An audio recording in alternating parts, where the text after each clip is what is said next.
In 1909, Carl Jung sat across from Sigmund Freud on a transatlantic ship, and during their conversation, Freud fainted. Not once, but twice. Years later, Jung revealed what they were discussing when Freud collapsed. The idea that love, the thing everyone believes is the highest human experience, might actually be the mechanism that destroys individual consciousness. Freud couldn't handle it. The implications were too dangerous, too threatening to everything psychoanalysis had built its foundation upon. But Jung didn't stop there. He spent the next 50 years mapping the human psyche, and what he discovered about romantic love will make you question every relationship you've ever had or ever considered having. Here's what they don't tell you about Jung's work. Buried in his writings about the collective unconscious and archetypes is a pattern that explains why the most psychologically developed men, the ones who've done the deepest inner work, consistently choose to remain emotionally unavailable. And it's not because they're damaged or incapable of love. It's because they've seen something that changes everything. They've looked into the psychological mechanics of romantic attachment and realized it's not what society claims it is. What if I told you that falling in love isn't about finding your other half, but about projecting your unconscious onto another person and then becoming addicted to that projection? What if the feelings you think make you special are actually universal psychological patterns that trap you in cycles of dependence, obsession, and inevitable disappointment? Jung called it Anima projection. And once you understand how it works, you can never look at relationships the same way again. Stay with me, because what I'm about to reveal will shatter your understanding of love, consciousness, and what it actually means to be psychologically whole. The smartest men refuse to fall in love not because they're cold or incapable of feeling, but because they've individuated. They've become complete within themselves, and they understand that romantic love, as society defines it, is fundamentally opposed to that completeness. Jung described individuation as the process of becoming who you actually are, integrating the shadow, confronting the unconscious, developing a relationship with your inner world that's so rich and so profound that you stop needing external validation to feel real. And here's the brutal truth that nobody wants to hear. You cannot individuate while merged with another person. You cannot become whole while defining yourself through someone else's eyes. You cannot integrate your shadow while performing for an audience that needs you to remain palatable. The process of becoming psychologically complete requires a level of self-examination that partnership inevitably interrupts. Think about what happens when you fall in love. Your rational mind shuts down. Your critical faculties go offline. You start seeing perfection where there are actually flaws, destiny where there's actually just biological compatibility, cosmic connection where there's actually just neurochemical manipulation. Jung understood this isn't romance, it's temporary psychosis. Your unconscious has found someone who matches your internal templates, your anima if you're a man, the feminine archetype you carry inside, and it projects that entire internal world onto this external person. Suddenly, she's not just a woman with her own psychology, history, and limitations. She's the carrier of your unconscious feminine, the personification of everything you haven't integrated within yourself. And that projection creates the most powerful drug humans ever experience. The feeling that you've found the one, that you're incomplete without her, that she holds the key to your wholeness. But here's what Jung discovered that changes everything. That feeling, that sense of completion you get from romantic love, it's not real completion. It's psychological dependency disguised as intimacy. You're not becoming whole through connection with her, you're avoiding the actual work of becoming whole by outsourcing your inner feminine to an external person. And as long as that projection remains in place, as long as you're getting your sense of completeness from her rather than from integrating your own psyche, you cannot individuate. You remain psychologically incomplete, dependent on her presence to feel whole, terrified of losing her because losing her means losing the projected parts of yourself you haven't done the work to integrate. By the way, I want to know where this message is reaching right now. What city are you watching from? Drop your location in the comments because Jung's ideas about the psyche are universal. But I'm curious how many men around the world are ready to hear the uncomfortable truth about what love actually is versus what we've been conditioned to believe it is. The smartest men, the ones who've done deep psychological work, they recognize anima projection the moment it starts happening. They feel that rush of intensity, that sense that this woman is special and different and meant for them, and instead of surrendering to it, they examine it. They ask themselves, what part of my own psyche am I seeing in her? What aspects of my inner feminine am I projecting onto this external person? What am I avoiding integrating within myself by making her the carrier of these qualities? And once you start asking these questions, once you see the psychological mechanics underneath romantic feelings, those feelings lose their power over you. You stop experiencing love as something that happens to you, and start seeing it as a psychological process you can observe, understand, and ultimately choose whether to engage with. This is what terrifies people about Jung's psychology. It removes the magic from love by revealing the machinery underneath. But here's what the individuated man understands. The magic was never real magic. It was unconscious projection, and trading temporary enchantment for lifelong psychological wholeness is the best deal you'll ever make. Jung himself had a complex relationship history. He was married, yes, but he also maintained what he called a friendship with Tony Wolfe that lasted decades, a relationship that existed outside conventional boundaries because Jung understood his own psychology too well to pretend monogamous marriage could contain the totality of his psychic needs. His wife Emma was his anchor to conventional life. Tony was his intellectual equal, who understood his work in ways Emma couldn't. And rather than forcing one relationship to be everything, which Jung knew was psychologically impossible, he structured his life to honor the complexity of his actual needs. Critics called it selfish, scandalous, proof he couldn't commit. But Jung was actually doing something far more honest than most married men ever attempt. He was refusing to force his psychology into shapes that didn't fit, refusing to pretend one person could be everything, refusing to sacrifice his individuation on the altar of social conventions about how relationships should look. And from that refusal to compromise his psychological truth came some of the most profound insights into human consciousness we've ever had. Could Jung have mapped the collective unconscious, developed the theory of archetypes, explored the relationship between ego and self while living in a conventional marriage that demanded he be emotionally available and present in ways that fragmented his attention? Maybe theoretically, but practically it's almost impossible. The level of inner focus required to do the work Jung did, diving into his own unconscious, confronting his own shadow, integrating aspects of his psyche that most people spend their lives running from.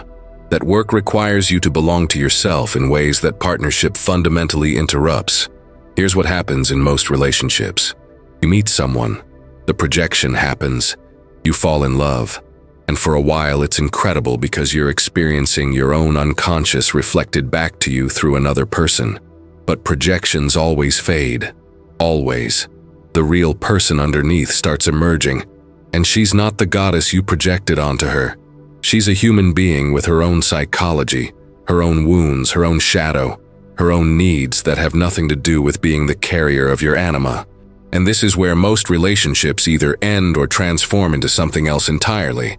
They end when people can't handle the disillusionment of seeing the real person underneath the projection. Or they transform into what Jung called a psychological marriage, where both people have withdrawn their projections and are relating to each other as actual individuals rather than as carriers of each other's unconscious content. But here's the problem with psychological marriage. It requires both people to be individuated, or at least actively individuating. It requires both people to have done enough inner work that they're not depending on the relationship for their sense of wholeness.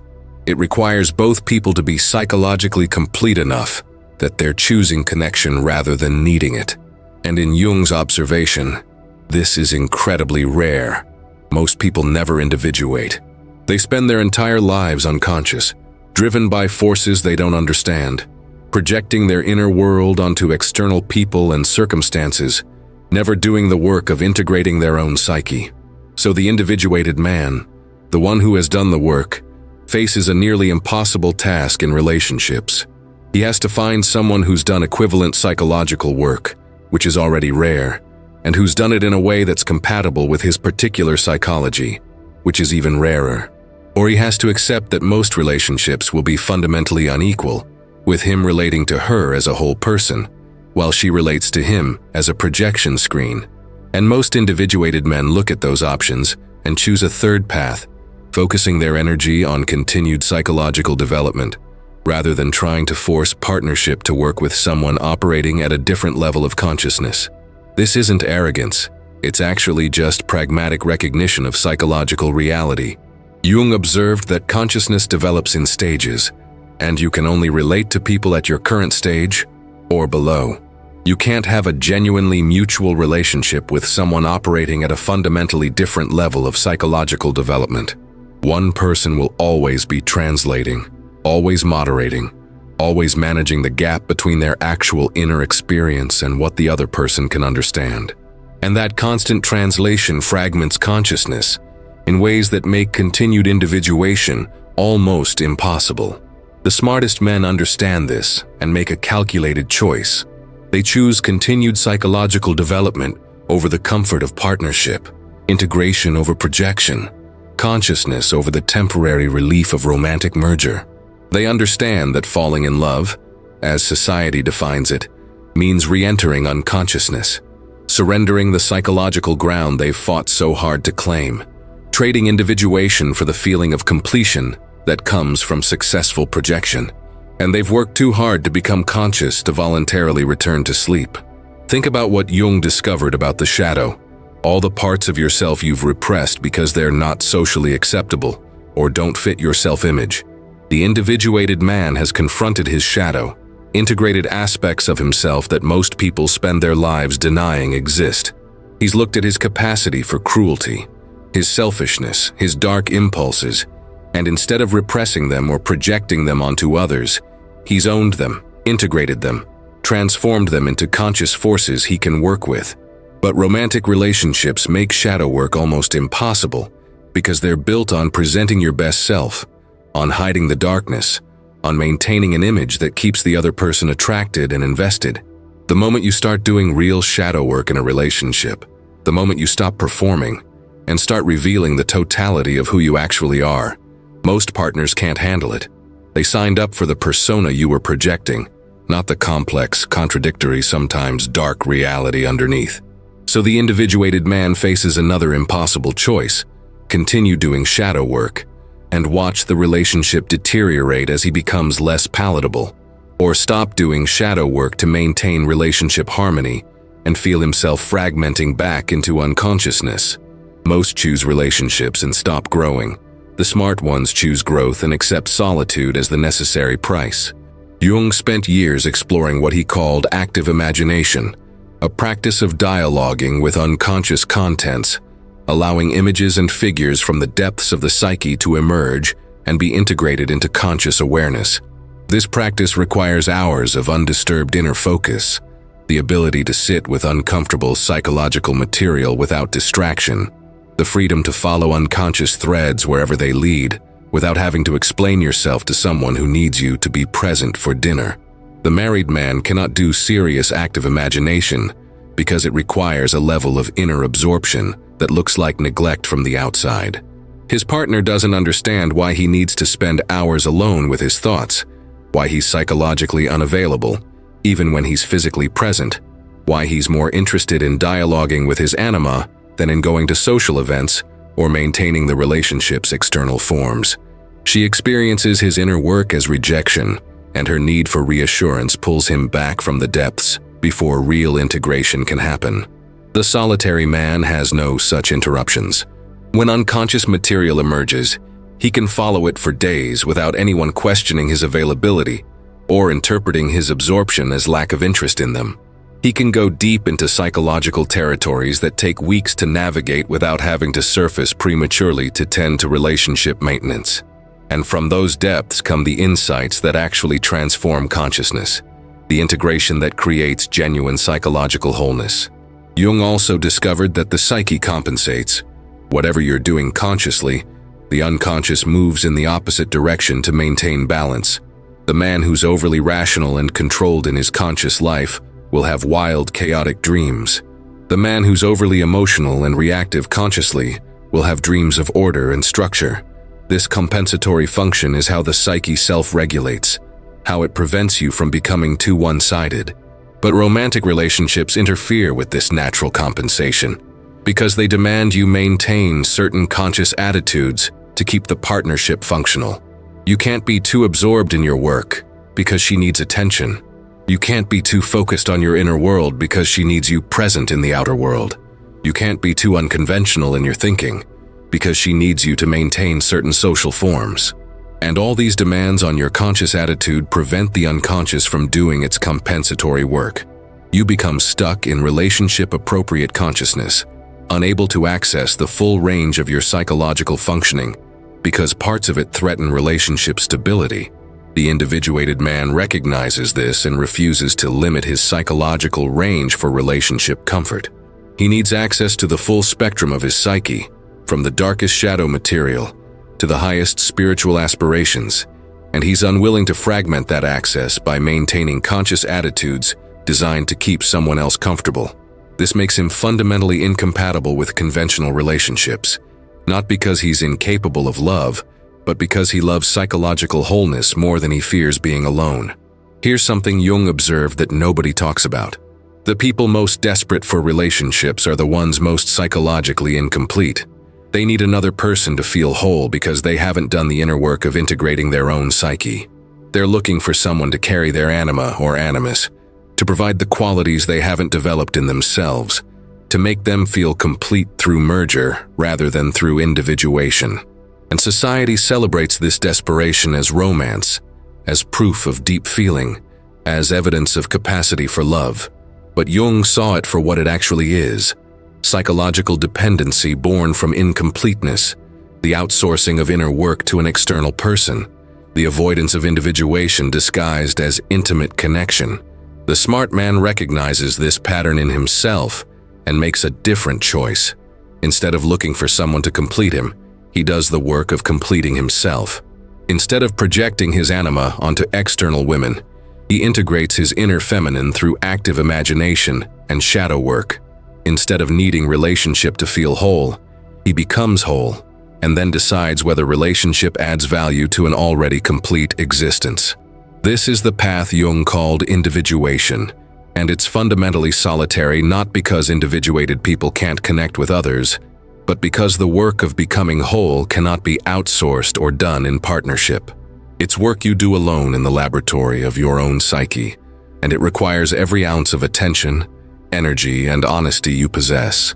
There's no bandwidth left over for managing someone else's projections, maintaining relationship harmony, or fragmenting your consciousness to accommodate partnership demands. Jung noticed that synchronicities, meaningful coincidences that reveal the deep connection between psyche and world, happen most frequently to people who are individuating. When you're doing deep psychological work, when you're actively engaging with your unconscious, the boundary between inner and outer reality becomes permeable in ways that create seemingly magical correspondences. But these synchronicities require you to be paying attention, to be present to both your inner world and the outer world simultaneously, to notice the threads connecting them. The man absorbed in relationship maintenance doesn't have the attention available to notice synchronicities. He's too focused on managing interpersonal dynamics, too concerned with how he's being perceived, too invested in maintaining relationship stability to see the subtle correspondences between psyche and world. The solitary individuating man lives in a reality rich with meaning and connection that married men never access because they're too distracted by partnership to notice the deeper patterns. This isn't loneliness. It's actually a more profound form of connection, direct engagement with the meaningful structure of reality itself, rather than the surface-level social connection that passes for intimacy in most relationships. Jung spent the last decades of his life at his tower in Bollingen, a place he built with his own hands specifically for inner work. No electricity, no modern distractions, just stone and silence and the space to continue the individuation process that he knew would take his entire life. His wife stayed in Zurich. Tony Wolff had died. Jung was alone with his psyche, and from that solitude came his most profound work on synchronicity, alchemy as psychological metaphor, and the relationship between individual consciousness and the collective unconscious. Could he have achieved those insights while managing a conventional marriage in the city, attending social functions, Being emotionally available to a partner who needed reassurance and presence? The question answers itself. The work that matters most, the kind that advances human understanding of consciousness itself, requires solitude, not as punishment, but as prerequisite. You're standing at a choice point that will determine the entire trajectory of your psychological development. Down one path is the conventional route. Find someone, fall in love. Let the projections convince you that you've found completion. Build a life together that requires you to maintain relationship-appropriate consciousness at the expense of continued individuation. It's comfortable, socially validated, and guarantees you'll never have to face the terror and freedom of complete psychological autonomy. Down the other path is something rarer and infinitely more demanding. The choice to individuate fully, regardless of cost. To integrate your shadow, even when it makes you less palatable. To develop your relationship with your own psyche, to the point where external validation becomes irrelevant. To become so psychologically complete that you stop needing others to make you feel whole. This path offers no comfort and no social approval, but it offers something infinitely more valuable.